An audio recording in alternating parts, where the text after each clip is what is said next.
Goût de luxe Paris, Made in Paris.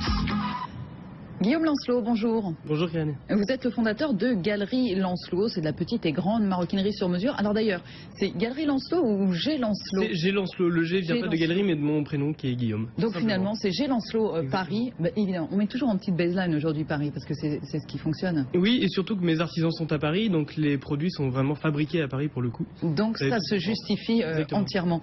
Vous êtes passé par une école, une business school, puis chez Dior, Hermès, et donc à un moment vous vous dites je peux me lancer, j'ai envie de me lancer. Oui, alors c'est rigolo d'ailleurs que Pierre Cortet était là avant, puisque j'ai rencontré en parallèle complètement de mon parcours scolaire et professionnel des artisans, et dans différents domaines. J'ai rencontré des tailleurs, des bottiers, des maroquiniers aussi, et là c'était une révélation et je me suis dit je veux pas en fait rester dans ces grandes maisons là, je veux quelque chose de beaucoup plus personnel, de plus proche du client, du métier, du client, du produit, donc voilà. Et là l'idée a germé, j'ai rencontré beaucoup d'artisans et puis beaucoup avaient en commun le fait de ne pas avoir forcément le temps, ni l'envie, ni même la formation de faire tout ce qui est périphérique au produit. Et c'est un petit peu ce que j'avais appris dans mes expériences passées. Je me suis dit, voilà, on va marier nos compétences. J'ai trouvé 2 artisans qui sont fantastiques et on travaille ensemble. Voilà. Mais alors justement, quel est le regard, parce qu'on en reçoit quelques-uns des profils qui ressemblent un petit peu au vôtre, Guillaume Lancelot, quel est le regard des artisans quand ils voient débarquer des gens qui sortent d'écoles commerciales? Est-ce qu'ils vous regardent pas un peu de travers? Est-ce qu'ils se méfient pas un peu d'abord?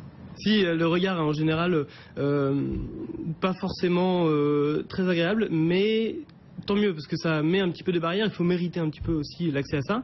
Et en fait, très vite, les barrières tombent dès lors qu'on discute et que les artisans s'aperçoivent qu'on a la même passion. Même si je ne suis pas derrière les outils, je le fais un petit peu pour mon loisir, mais j'ai de loin pas le même niveau de compétence.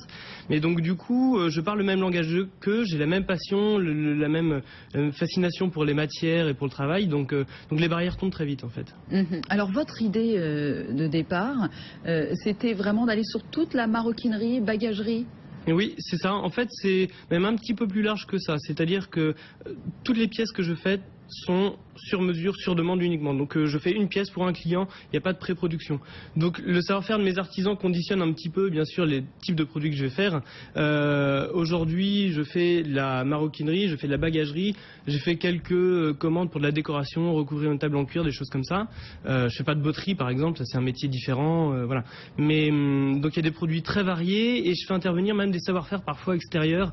Là, je travaille un petit peu avec un joaillier pour faire des fermoirs sur mesure, vraiment juste pour le client, avec des doreurs pour faire des dorures à la feuille d'or ou au palladium, enfin des choses qui sont vraiment très particulières. Donc voilà, ça peut être assez large.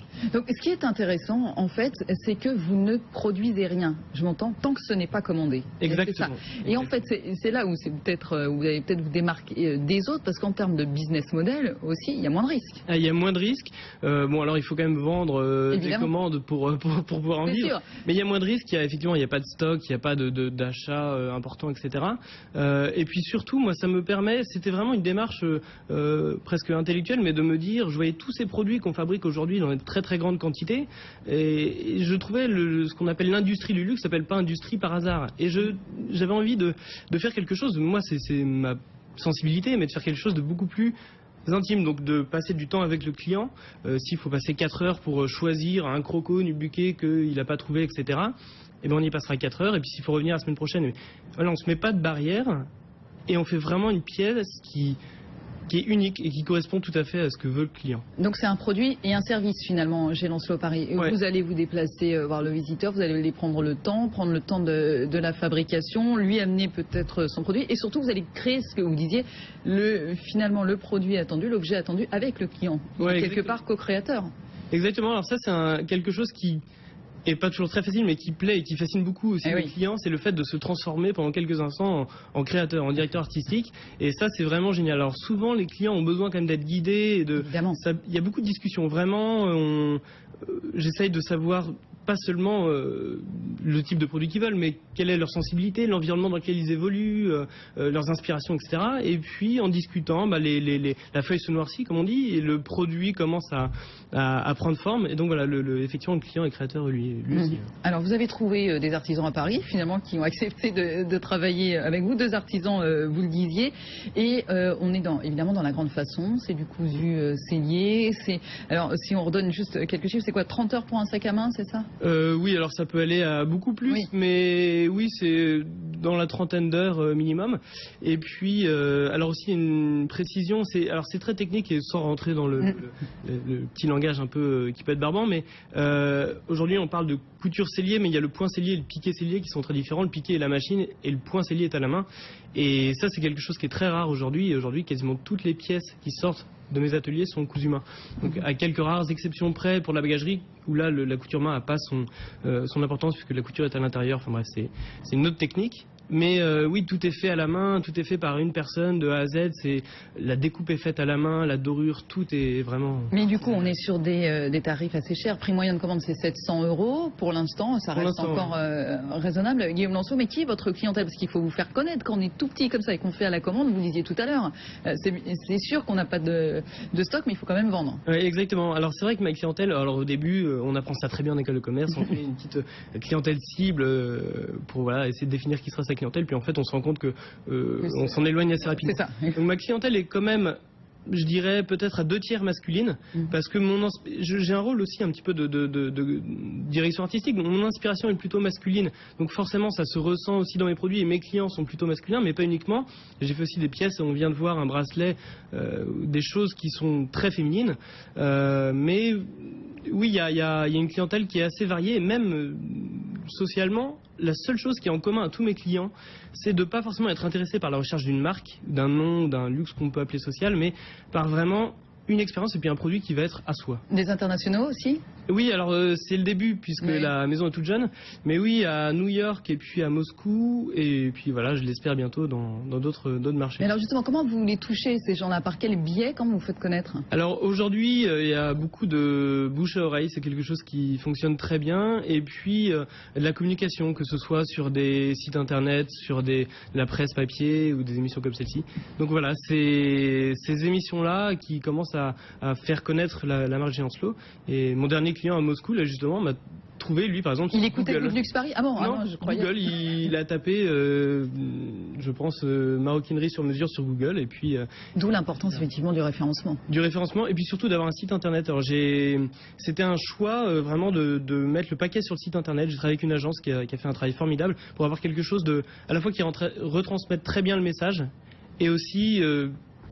qui donne envie. Des photos, voilà, qui donne envie. Une très belle photo, avec une très belle mise en page, etc. Mais parce que du coup, vous nous disiez que vous n'aviez pas de stock, mais vous avez quand même quelques propositions justement pour aiguiller, qu'ils aient un petit peu idée de savoir, parce que vous disiez, ils arrivent parfois avec pas d'idées ou des idées un peu étranges. Donc, quand même, pour les aiguiller un petit peu, vous avez quelques objets. Oui, j'ai quelques modèles d'exposition. Alors j'en ai très peu puisque chaque modèle étant assez cher, je ne peux pas me permettre d'avoir 20 modèles d'exposition, mais j'en ai quelques-uns qui me permettent de montrer un petit peu aux clients, et surtout en fait ce qui va aiguiller le plus le client, c'est les croquis et les matières. C'est vraiment ça. C'est pareil, quand le client il voit des queues de castor, il voit des crocos, des pattes d'autruche, des cuirs fantastiques passer sous ses yeux, il est inspiré, il se lâche un petit peu, et puis voilà, ça l'inspire. Donc ça, c'est vraiment fondamental aussi. Alors on me disait, vous êtes une toute jeune entreprise, Guillaume Lanceau, G. Lanceau, c'est création officielle, c'est à peine un peu plus d'un an, juin 2014. Aujourd'hui, quels sont vos projets de développement, justement? Alors là, je vais travailler avec un de mes artisans sur un sac à main et un porte-document.